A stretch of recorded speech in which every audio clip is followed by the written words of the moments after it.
Hello everyone. आज हम अपना नेक्स्ट चैप्टर कंटिन्यू करेंगे वेक्टर्स। ठीक है। पहले हमने अपना एक जो चैप्टर था, फर्स्ट चैप्टर नंबर 1, नाम था यूनिट एंड मेजरमेंट, उसको कंप्लीट कर लिया, अच्छे तरीके से समझ लिए। जिसके यार लेक्चर है, अगर आपने वो नहीं लेक्चर देखे हैं तो वो जरूर देखें एक बार अच्छे से। ठीक है। अब अपना नेक्स्ट चैप्टर है वेक्टर, उसको कंटिन्यू करेंगे। ठीक है। अब वेक्टर है वो बेसिकली वेक्टर्स क्या होते हैं कि वेक्टर हमें क्या बताता है, डायरेक्शन को बताने की कोशिश करता है। ठीक है। अपना फर्स्ट फर्स्ट लेक्चर है ये। ठीक है। इस लेक्चर के हम नॉर्मल हम इंट्रोडक्शन पढ़ेंगे, वेक्टर क्या होता है, वेक्टर्स के टाइप कितने होते हैं। ठीक है। ज्यादा हैवी इसमें नहीं पढ़ेंगे। आगे कुछ आगे से जो बेसिक अपने जो नीड होगी, कोई जो वेक्टर्स होते हैं, बेसिक कंसेप्ट होते हैं, उनको डेवलप करेंगे नेक्स्ट लेक्चर में। अभी तो हम थोड़ा बहुत इंट्रोडक्टरी पार्ट है उसको ही पढ़ेंगे। ठीक है। तो वेक्टर वेक्टर क्या बताता है, कोई भी फिजिकल क्वांटिटी होती है, जैसे बहुत सारी फिजिकल क्वांटिटीज अपने पास। ठीक है। फोर्स हो गया, ये एक तरह की फिजिकल क्वांटिटी है। Current also a physical quantity, and work, this is also a physical quantity. Energy also a physical quantity, or we can say velocity also a physical quantity. Acceleration, ये सभी क्या है, फिजिकल क्वांटिटीज है। ठीक है। इसके अंदर तो कोई डाउट नहीं होगा। ठीक है। We know very well them, ये सभी क्या फिजिकल क्वांटिटीज है। जैसे हमने पिछले लेक्चर में, पिछले चैप्टर के अंदर इन सब के बारे में डिस्कस किया था कि फिजिकल क्वांटिटीज क्या होती है इनके बारे में। ठीक है। तो फोर्स ये सभी क्या होगी, अपनी फिजिकल क्वांटिटीज है। ओके। अब वेक्टर्स क्या होता है कि वेक्टर क्या होती है, जो भी अपने पास कोई मतलब बेसिकली ऐसा नहीं कि हर फिजिकल क्वांटिटी के पास डायरेक्शन होगी। ठीक है। एनर्जी एनर्जी कोई डायरेक्शन नहीं होती है। ठीक है। एनर्जी कोई डायरेक्शन नहीं होती है। वर्क की भी कोई डायरेक्शन नहीं होती है। दीज वाला क्या होती है, ये स्केलर होती है। स्केलर क्या कौन सी क्वांटिटीज होती है जिनकी कोई डायरेक्शन नहीं होती। लेकिन फोर्स क्या है, फोर्स एक तरह से क्या है, वेक्टर क्वांटिटी है। ये एक वेक्टर है। Velocity and acceleration also vector quantity, ये भी क्या है, वेक्टर्स है। ठीक है। तो जो वेक्टर्स होती है वो क्या बताते हैं, हमें डायरेक्शन को बता देती है। लेकिन इन करंट करंट की, ठीक, हाँ करंट, ठीक है। देखो करंट क्या होता है, करंट के पास डायरेक्शन होती है, बट ये फिर भी वेक्टर नहीं है। ठीक है। ये ना ही स्केलर है, क्योंकि इसके पास डायरेक्शन है तो डायरेक्शन होगी, तो इसको स्केलर कैसे बोल देंगे। ठीक है। तो लेकिन ये क्या है, वेक्टर वेक्टर नहीं है, क्योंकि वेक्टर के कुछ रूल होते हैं। कोई भी क्वांटिटी को वेक्टर बनाने के लिए क्या होते हैं, उसके कुछ बेसिक रूल होते हैं। तो ये करंट क्या उस रूल को फॉलो नहीं करता। इस वजह से क्या हो गई, ये वेक्टर नहीं है। और स्केलर किस वजह से नहीं है, ये क्या है, डायरेक्शन दे देती है। तो इस वजह से इसको हम ना स्केलर बोल सकते हैं, ना ही वेक्टर बोल सकते हैं। इसको क्या बोलते हैं, टेंसर बोल देते हैं। ठीक है। ये कौन सी क्वांटिटी है, टेंसर। ठीक है। टेंसर अपने सिलेबस में ही नहीं। पहली बात तो ये टेंसर क्या हायर लेवल पे आई जाती है, तो ग्रेजुएशन या पोस्ट ग्रेजुएशन उन लेवल पे टेंसर को पढ़ाया जाता है। ठीक है। तो हायर फिजिक्स के अंदर जाते हैं या मैथमेटिक्स पढ़ते हैं, वहां टेंसर के बारे में डिस्कस किया जाता है। अपने 11th 12th में हम टेंसर का मेंशन नहीं करेंगे, बस बता दिए कि टेंसर होता है। ठीक है। जो जिसके पास डायरेक्शन तो है, करंट क्या डायरेक्शन है, बट क्या करें, ये वेक्टर्स के जो कुछ और लॉज है उनको फॉलो नहीं कर पाती है करंट। इस वजह से क्या बोल देते हैं, इसको टेंसर बोल देते हैं। ओके। अब एनर्जी हो गई, वर्क हो गई, ये वेक्टर क्यों नहीं है, ये वेक्टर क्यों नहीं है, वेक्टर क्यों नहीं है ये, क्योंकि ये क्या है, ना इनके पास कोई डायरेक्शन होती है, ना ही क्या होती है, ये वेक्टर लॉस को फॉलो करते हैं। इस वजह से ये क्या हो गए, स्केलर हो गए। ठीक है गाइस। अभी मैं कुछ एग्जांपल्स और लिख देता हूं जो वेक्टर्स होते हैं। जैसे वेक्टर्स, ये क्या बता दिया, फोर्स हो गया, एक्सेलरेशन हो गया, और अपना वेलोसिटी हो गया। ये सब क्या बता रहे हैं, अपनी डायरेक्शन को बता देते हैं। स्केलर क्या हो गए, स्केलर के अंदर वर्क आ गया। ठीक है। और वो वर्क आ गया, डिस्टेंस आ गया। अब देखो डिस्टेंस, डिस्प्लेसमेंट, डिस्प्लेसमेंट क्या होता है, वेक्टर होता है। ठीक है। डिस्प्लेसमेंट भी लिख देता हूँ इसके अंदर, लेकिन डिस्प्लेसमेंट, ठीक है, डिस्प्लेसमेंट, डिस्प्लेसमेंट वेक्टर होता है, डिस्टेंस स्केलर होता है। ठीक है। वेलोसिटी क्या होती है, वेक्टर होती है, लेकिन स्पीड, स्पीड क्या होती है, स्केलर होती है। एक बार वेलोसिटी, डिस्टेंस, ये सब क्या है, एक बार याद रख लो कि ये वेक्टर है, ये स्केलर है। वेलोसिटी, डिस्प्लेसमेंट एंड स्पीड, इन सब के बारे में अपना नेक्स्ट चैप्टर आएगा जो मोशन के बारे में है। ठीक है। तो मोशन को लेके है, उसके अंदर हम अच्छे से समझेंगे कि वेलोसिटी, डिस्प्लेसमेंट, ये डायरेक्शन होती है इनके पास, ये स्केलर और वेक्टर होते हैं। जबकि स्पीड हो गई, डिस्टेंस हो गई, स्केलर होते क्यों होते हैं, इनके बारे में अच्छे से आगे पढ़ेंगे। ठीक है। ये क्या बता रहा हूँ, एक बार एग्जाम्पल बता रहा हूँ।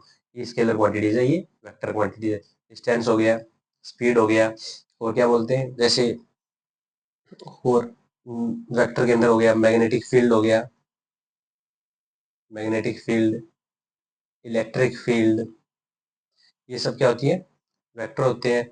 लेकिन वही पोटेंशियल हो गया,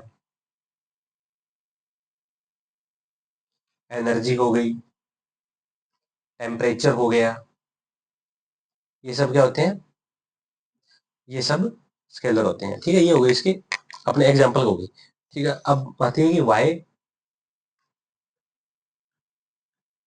Y do we need vectors,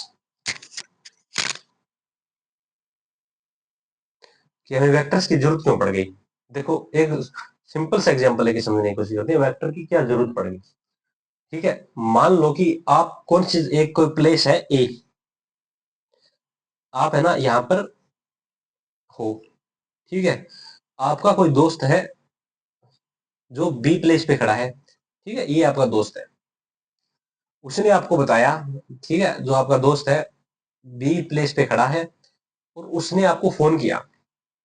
वो फोन करके बोल देता है कि भाई मैं इस जगह पे आ गया हूँ, बी जगह पे। ठीक है, अब बता दे कि अब आगे कैसे आऊं, क्या करना है। ठीक है, तो उसने बताया कि भाई तू है ना अभी बी प्लेस पे पहुंचा है और मेरे से 100 किलोमीटर दूर है। ठीक है, हो गया। अब देखो, जब वो बी पॉइंट पे है, ठीक है, आपने सिर्फ अगर उसको इतना बता दिया कि मेरे से 100 किलोमीटर दूर है, आपने सिर्फ इतनी इन्फॉर्मेशन दी उसको, तो अब क्या हो गया कि वो क्या कर सकता है, इस डायरेक्शन में भी जा सकता है।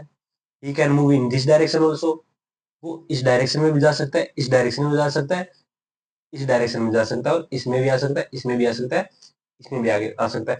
उसके पास इतनी सारी पॉसिबिलिटीज है कि वो कोई भी डायरेक्शन के अंदर जा सकता है।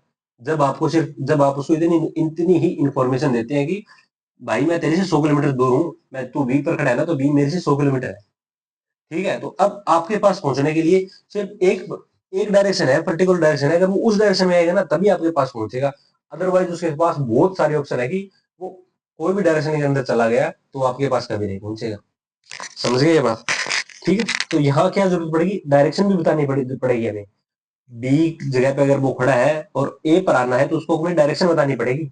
जैसे मैप के अंदर हम क्या बताते हैं, ये नॉर्थ होता है, ये साउथ होता है, ये ईस्ट होता है, ये वेस्ट होता है।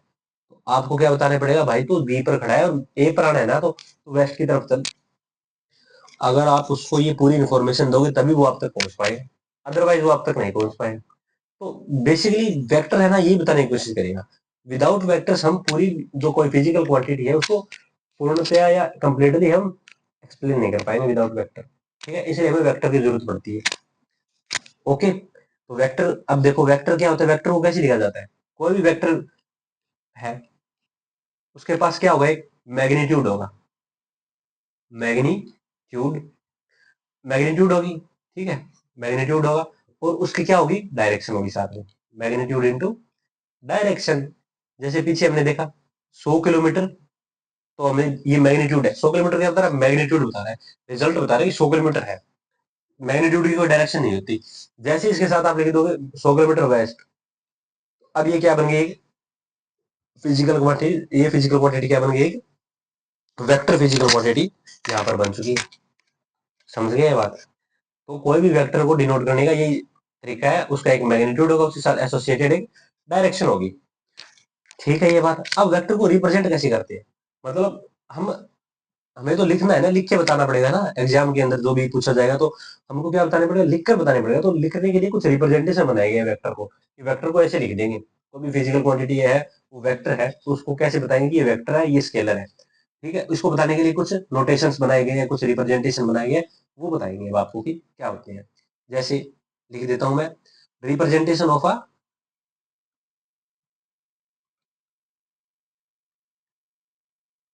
Vector, represent, it is basically represented by an arrow, it is represented by an arrow। ठीक है, कोई भी अगर ए है, ए फिजिकल क्वांटिटी अगर वेक्टर है, इसको वेक्टर बताने के लिए इसके ऊपर क्या लगा देंगे, एरो लगा देंगे। ठीक है भाई, ये हो गया कोई भी फिजिकल क्वांटिटी को बताने का तरीका।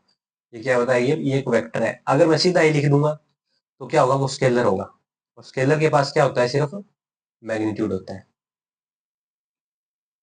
मैग्नीट्यूड होगा, ठीक है। मैग्नीट्यूड होगा, और वेक्टर के पास क्या होगी, मैग्नीट्यूड भी होगा और साथ में डायरेक्शन भी होगी, ठीक है। तो कोई भी वेक्टर क्वांटिटी को हम किससे डिनोट कर देंगे, उसके ऊपर एरो लगा देंगे तो समझ जाएंगे हाँ ये फिजिकल क्वांटिटी क्या है, वेक्टर क्वांटिटी है।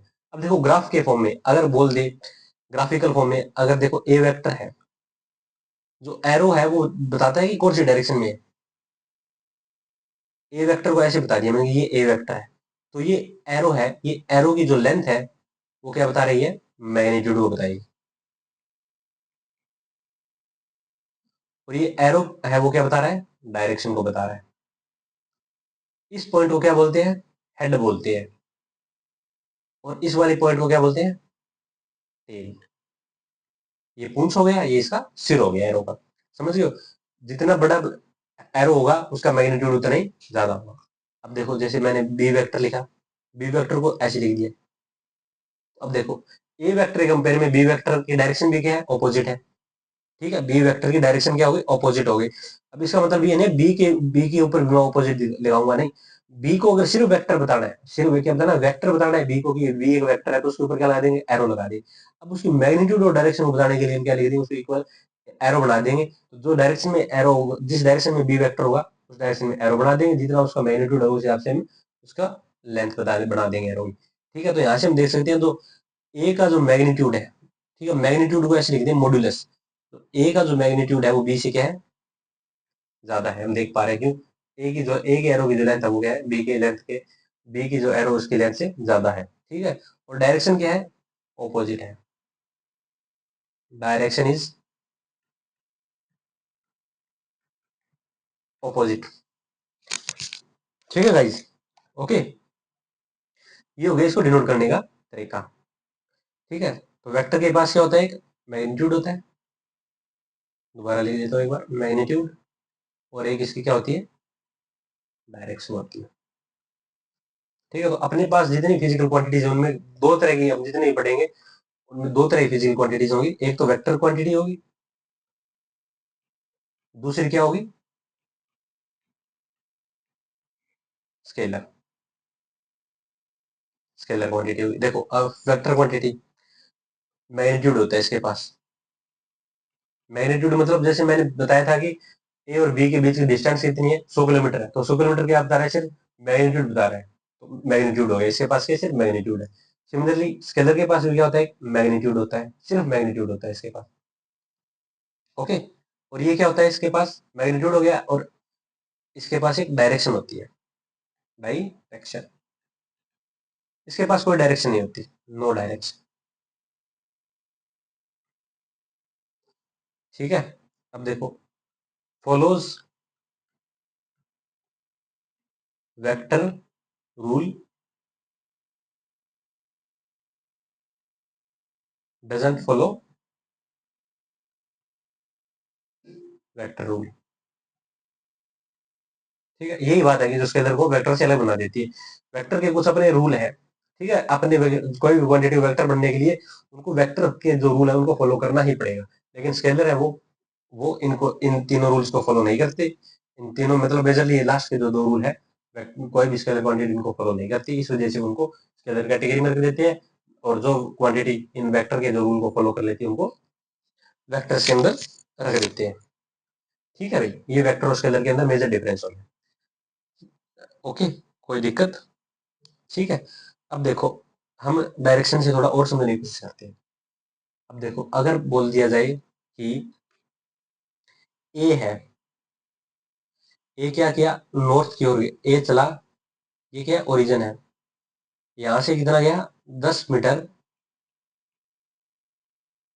ये कौन सी डायरेक्शन है, ईस्ट। ओके, अब गया, क्या हुआ, ये लेफ्ट की ओर टर्न करता है, यहाँ से लेफ्ट की ओर टर्न करने के बाद चला 5 मीटर। ठीक है, फिर लेफ्ट, फिर दोबारा लेफ्ट टर्न कर लिया इसने, दोबारा लेफ्ट टर्न करने के बाद में ये 10 मीटर और चला। 10 मीटर और चला। अब बोल दिया कि ए की जो डायरेक्शन है, ए है, ये ए जो पर्सन है अपने ओरिजिन से, ओरिजिनल पॉइंट से कौन सी डायरेक्शन में है, और ये इसकी डिस्प्लेसमेंट कितना है। ठीक है, डिस्प्लेसमेंट एंड डिस्टेंस कितनी है, ये डिस्टेंस कितनी मूव कर। अब आप यहां से समझ जाओ कि डिस्टेंस क्यों एक स्केलर है और डिस्प्लेसमेंट क्यों एक वेक्टर है। ठीक है, तो देखो कि इसने डिस्टेंस कितनी कवर की है, सिर्फ डिस्टेंस की बात करूं कि डिस्टेंस मतलब टोटल कितना चल दिया इसने, तो देखो 10 मीटर कितना चला, ये 5 मीटर ये चला, और 10 मीटर ये चला, तो टोटल ये कितने मूव कर गया, 25 मीटर। डिस्टेंस तो इतने इसने इतनी कवर कर ली, लेकिन डिस्प्लेसमेंट ये थोड़ी होगा इसका। डिस्प्लेसमेंट क्या होता है, distance between final point and initial point. तो फाइनल और इनिशियल पॉइंट के बीच की जो डिस्टेंस होती है वो क्या होता है, डिस्प्लेसमेंट होता है। तो फाइनल पॉइंट ये है, इनिशियल पॉइंट ये है, इन दोनों के बीच की जो डिस्टेंस होती है वही डिस्प्लेसमेंट होता है। कितनी है इन दोनों के बीच में, 5 मीटर डिस्टेंस है, तो ये कितना होगा डिस्प्लेसमेंट, यहाँ पर कितना हो जाता है, 5 मीटर हो जाता है। और ओरिजिन से कौन सी डायरेक्शन के अंदर है ये, हम देख सकते हैं ऊपर की जो डायरेक्शन होती है ये वाली डायरेक्शन है, ये क्या बताती है मैप के अंदर, नॉर्थ को बताती है, तो 5 मीटर नॉर्थ, नॉर्थ की होता है। तो डिस्प्लेसमेंट के पास क्या होती है, डायरेक्शन होती है सिर्फ, और मैग्नीट्यूड भी होता है। लेकिन डिस्टेंस एक क्या है, स्केलर क्वांटिटी है, इसके पास सिर्फ क्या होता है, मैग्नीट्यूड होता है। ठीक है, ये हो गया अपने पास सेकंड, जैसे समझ लिया कि जैसे स्केलर क्या होगी, डिस्टेंस स्केलर होगी, डिस्प्लेसमेंट क्या हो गया अपने पास, वेक्टर हो गया। ठीक है अभी, अब नेक्स्ट देखते हैं, वेक्टर का रिप्रेजेंटेशन देख लिया कि वेक्टर को कैसे रिप्रेजेंट करते हैं, हेड टेल समझ लिया वेक्टर का। ओके, अब देखते हैं कुछ टाइप्स होते हैं वेक्टर के। ठीक है, types of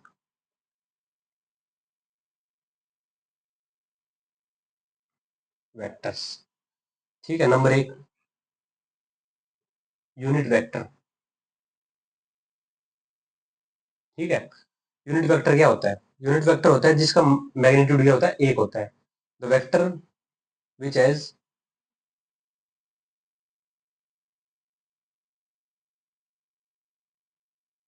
unit magnitude. Okay,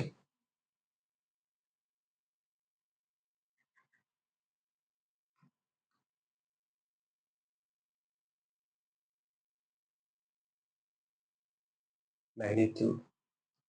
और यूनिट वेक्टर है को डिनोट करने का ये तरीका होता है, जैसे ए कोई वेक्टर है, ए है और उसके ऊपर क्या लगा देंगे, कैप लगा देंगे, तो ये क्या बताएगा, एक यूनिट वेक्टर को बताएगा। ठीक है, और यूनिट वेक्टर निकालने का फॉर्मूला होता है a vector divide by a vector का मैग्नीट्यूड। ठीक है, आगे हम डिस्कस करेंगे इसके बारे में, ये वेक्टर को कैसे लिखते हैं, ये मैग्नीट्यूड कैसे निकालते हैं, ये हम आगे डिस्कस करेंगे। अभी सिर्फ अपना क्या इंट्रोडक्टरी लेक्चर है, इसमें सिर्फ हम इनका इंट्रोडक्शन पढ़ रहे हैं, मतलब टाइप्स ऑफ वेक्टर पढ़ रहे हैं, जैसे क्वेश्चन के अंदर दिया हो मिल जाएगा एक बार यूनिट वेक्टर क्या होता है, यूनिट वेक्टर देखते हैं समझ जाएंगे, इसका मैग्नीट्यूड एक होता है भाई। ठीक है, और इसको निकालने का ये तरीका है, और इसके बारे में हम आगे डिटेल में देखेंगे। ठीक है, अभी सिर्फ क्या देख रहे हैं, सिर्फ टाइप्स देख रहे हैं। नेक्स्ट, नेक्स्ट आता है नल वेक्टर या जीरो वेक्टर। ये क्या होता है, the vector which has only zero magnitude, मतलब ऐसा वेक्टर जिसका मैग्नीट्यूड क्या होता है, जीरो,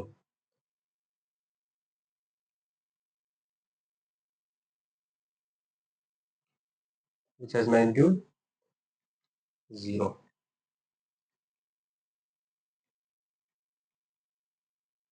ओके, अब देखो, अब मैंने बोल दिया वेक्टर बोल दिया, नल वेक्टर, अगर मैं जीरो बोल दिया, ठीक है, इसका मतलब ये नहीं कि इसकी कोई डायरेक्शन नहीं होगी। नल वेक्टर की एक खास बात होती है, इसकी कोई भी आर्बिट्रेरी डायरेक्शन हो सकती है। ठीक है, कोई भी आर्बिट्रेरी डायरेक्शन हम दे सकते हैं इसकी, और डायरेक्शन क्या होती है इसकी, आर्बिट्रेरी डायरेक्शन होती है, कोई भी आर्बिट्रेरी मतलब कोई भी डायरेक्शन ले सकता है।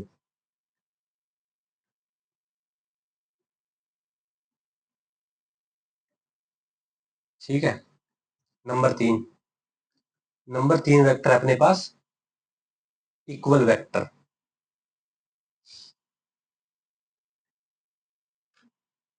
ठीक है, अगर कोई वेक्टर क्या है, एक ए वेक्टर है, एक दूसरा क्या है, b vector, are said to B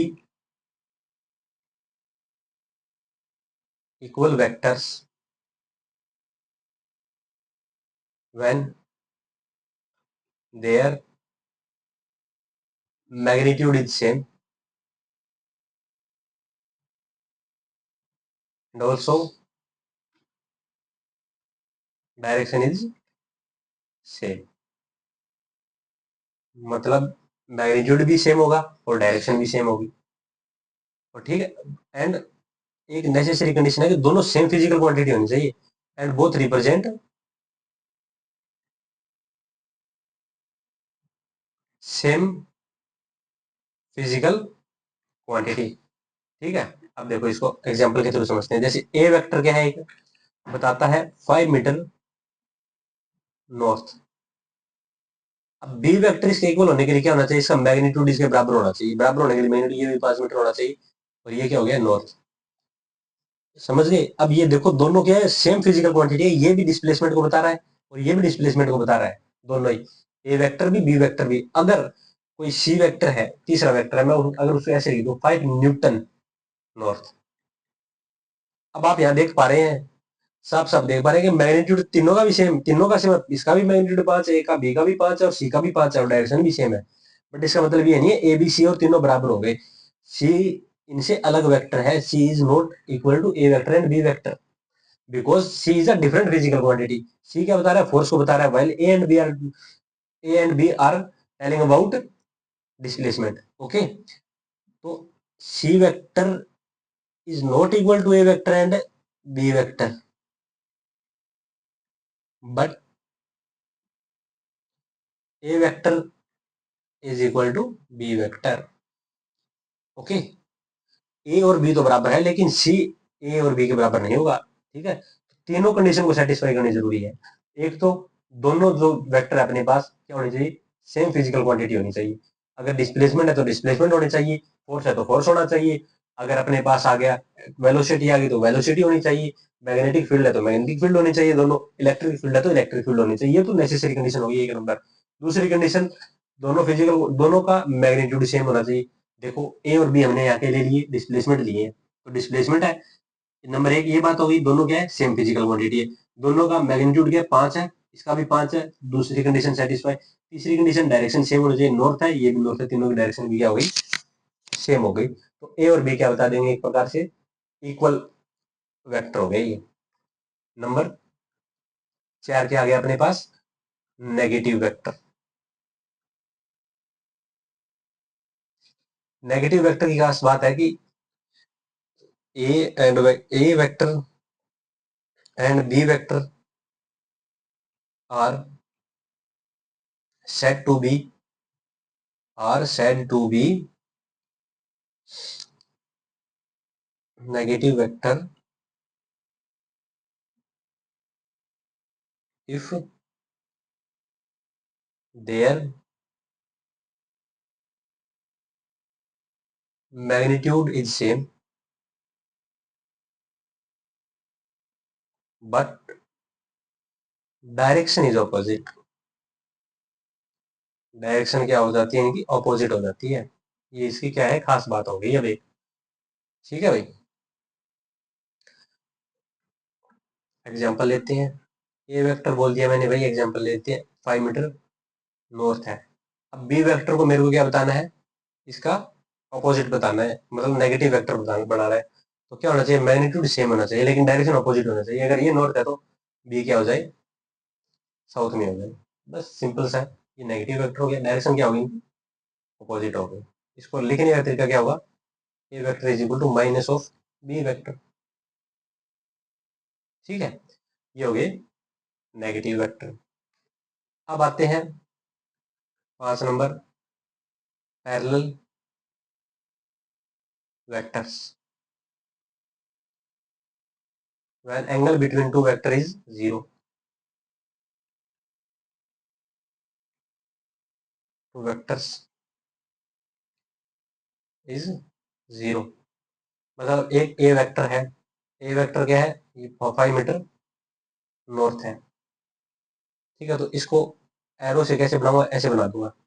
north, sorry, north, ये डायरेक्शन नॉर्थ नहीं है, ये हम ग्राफ्स के थ्रू, ये डायरेक्शन अपनी ईस्ट होती है। 5 मीटर नॉर्थ का मतलब क्या है, ये लेंथ कितनी है अपने पास, 5 मीटर है, और ये एरो कौन सी डायरेक्शन में बता रहा है, नॉर्थ में बता रहा है। ठीक है, ये हो गया हेड इसका, इस वेक्टर का ये क्या है, टेल है। ओके, अब बारी आती है बी वेक्टर की। बी वेक्टर को क्या बता दिया मैंने, 5 मीटर नॉर्थ। तो बी वेक्टर क्या आ जाएगा, जस्ट इसके ऊपर आ जाएगा, मतलब ये पैरेलल हो गया, इसके ऊपर लाई कर जाएगा, समझ गए। इससे अलग दिखाने की थोड़ा सा, मतलब इसके पैरेलल ड्रॉ हो गया, क्योंकि सेम ही डायरेक्शन हो गई इनकी, मैग्नीट्यूड भी सेम हो गया। एक तो ये पैरेलल भी और साथ में इक्वल भी हो गया। ठीक है, अब पैरेलल होने के लिए इनके बीच में नेसेसरी कंडीशन क्या थी, इनके बीच का एंगल 0 होना चाहिए। अब देखो ये एक दूसरे के पैरेलल होती है, कोई भी दो पैरेलल लाइन होती है, इनके बीच में एंगल कितना होता है, 0 डिग्री होता है। तो यहाँ से एंगल कितना आ गया इनके बीच में, 0 डिग्री आ गया, सिंपल। ठीक है, ऐसा जरूरी नहीं है कि जो पैरेलल वेक्टर होते हैं वो इक्वल वेक्टर होते हैं। ओके, बट ये जरूरी है कि ये पक्का होगा कि जो इक्वल वेक्टर होंगे वो पैरेलल जरूर होंगे, समझ गए ये बात। नेक्स्ट क्या था, anti parallel.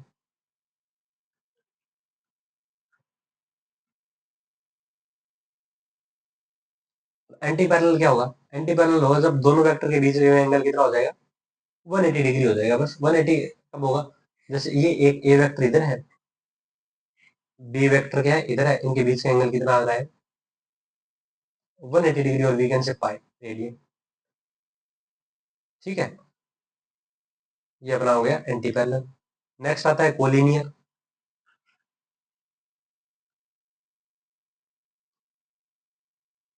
When two vectors are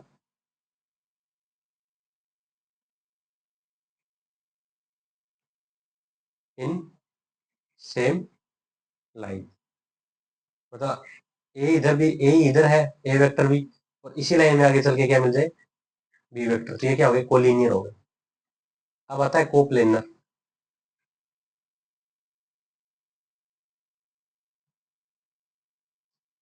when vectors are in same plane they are called coplanar vectors.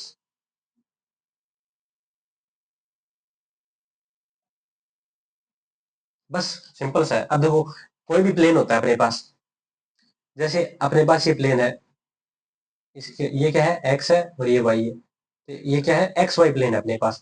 और जो जेड होता है, जो जेड होता है अपने पास, जेड को थोड़ा सा अलग कलर से बना देता हूँ। जो जेड होगा, वो जेड क्या होगा, परपेंडिकुलर आएगा, ठीक है, बाहर की ओर आएगा, स्क्रीन के बाहर की ओर, स्क्रीन से बाहर और अंदर की ओर जो लाइन जाएगी, वो कौन से एक्सिस को बताएगी, जेड एक्सिस को बताएगी। ठीक है, तो इस तरह एक्स वाई जेड एक्सिस होती है अपने पास। ठीक है, अगर कोई भी वेक्टर है, कोई भी दो वेक्टर होते हैं, ए एंड बी, ये क्या है, अपने पास दो वेक्टर है, ये दो वेक्टर हमेशा क्या करेंगे, एक ही प्लेन के अंदर लाई करेंगे हमेशा। ये तो 100% ट्रूथ बात है कि ए और बी, अगर सिर्फ दो वेक्टर है अपने पास, वो हमेशा कोई ना कोई एक ही प्लेन के अंदर लाई करेंगे। क्या, कैसे, अगर ए वेक्टर ले लिया मैंने, ए वेक्टर है, ए वेक्टर क्या है, यहाँ है, इस तरह ए वेक्टर है, और बी वेक्टर क्या है, यहाँ है, बी वेक्टर ये है, तो ये कौन से प्लेन के अंदर है, एक्स वाई प्लेन के अंदर है, एक्स वाई प्लेन है।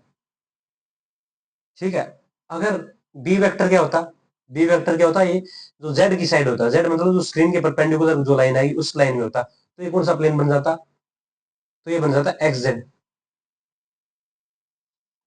ठीक है, तब ये कौन सा प्लेन बन जाएगा, एक्स जेड प्लेन बन जाएगा। मतलब कोई ना कोई दो वेक्टर हमेशा एक ही प्लेन के अंदर लाई करेंगे। सिंपल सी बात यही कहने की कोशिश कर रहा हूँ कि उनका एक अपने आप एक प्लेन बन जाएगा, ठीक है, उनके प्लेन के अंदर डिनोट कर पाएंगे। लेकिन तीन वेक्टर आ जाएंगे, जब भी तीन वेक्टर आएंगे, तो क्या हो सकता है कि कोई दो वेक्टर तो हमने बोल दिया एक प्लेन के अंदर होंगे ही होंगे। ठीक है, दो कोई भी दो वेक्टर दो होंगे, वो तो हमेशा एक प्लेन के अंदर ही होंगे। लेकिन तीसरा वेक्टर सी वेक्टर अगर वो कोप्लेनर होगा, तो उसका जो स्केलर ट्रिपल प्रोडक्ट होता है वो क्या होता है, 0 होना चाहिए। ये कंडीशन है, a vector b vector c vector is equal to 0 for coplanar vectors.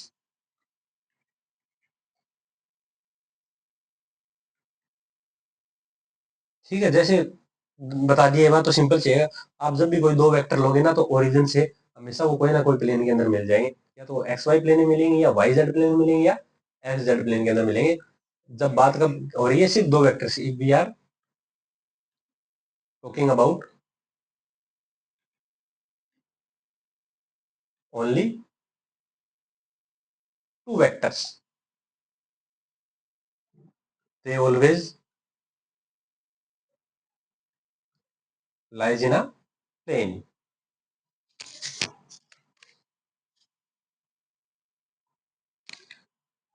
While if we talk about three vectors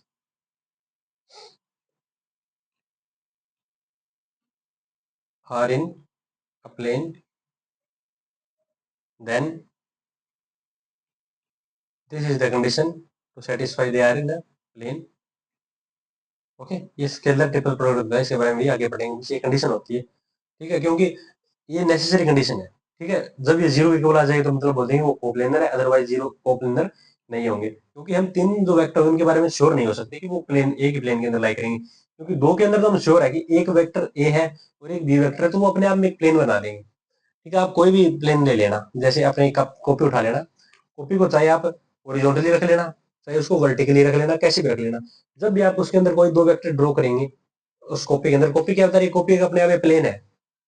कोई भी अपने पास बुक है वो अपने आप में एक प्लेन होती है, जो उसका जो सरफेस होती है वो अपने आप में एक प्लेन को बताती है, ठीक है। जो विड्थ होगी वो क्या बता देगी, थर्ड जो अपना एक्सिस होती है उसको बता देगी, जो मोटाई होती है उसकी वो थर्ड एक्सिस को बता देगी, और जो ऊपर वाला जो हिस्सा होता है सिर्फ जो मेन शुरू का जो सरफेस होती है वो क्या बताएगी, एक प्लेन को बताएगी, ठीक है। तो उस प्लेन को अंदर कोई वेक्टर बनाएंगे तो वो क्या आ जाएंगे, अपने आप ऑटोमेटिक एक ही प्लेन के अंदर आ जाएंगे। लेकिन तीसरा वेक्टर सी वेक्टर हो तो वो कोई जरूरत थोड़ी हम उसी प्लेन के अंदर ड्रॉ करें, वो कर सकते हैं उसके परपेंडिकुलर ड्रॉ कर सकते हैं, ठीक है। ओके, तो ये हो गई इसको कोप्लेनर होने की कंडीशन हो गई हमारे पास। ओके गाइस, तो ये हमने वेक्टर पढ़ लिए, वेक्टर के टाइप्स पढ़ लिए, कुछ एग्जांपल भी देख लिए कि वेक्टर्स की हमें नीड क्यों होती है, क्योंकि हर फिजिकल क्वांटिटी को हम सीधा नहीं लिख सकते, क्योंकि उनको डिस्क्राइब करने के लिए उनकी डायरेक्शन होनी जरूरी है। विदाउट डायरेक्शन हम नहीं समझ पाएंगे क्या, मतलब हम जो अपना रिजल्ट होता है, मेन रिजल्ट होता है, उस तक पहुंच नहीं पाएंगे विदाउट डायरेक्शन, ठीक है। इसलिए हमें डायरेक्शन की बहुत ज्यादा जरूरत पड़ेगी, कुछ फिजिकल क्वांटिटीज होती है और उनको क्या बोलते हैं, जिनकी डायरेक्शन होती है वेक्टर बोल देते हैं, ठीक है गाइज। ठीक है, आगे हम पढ़ेंगे कुछ ट्रायंगल जो कुछ लॉज होते हैं वेक्टर्स के, उनके बारे में पढ़ेंगे अगले के लेक्चर के अंदर, कुछ न्यूमेरिकल भी करेंगे अच्छे अच्छे। ओके गाइज, आज के लिए इतना ही, बाय।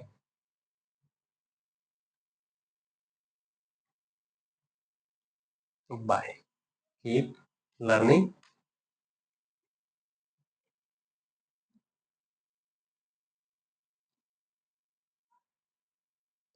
ओके।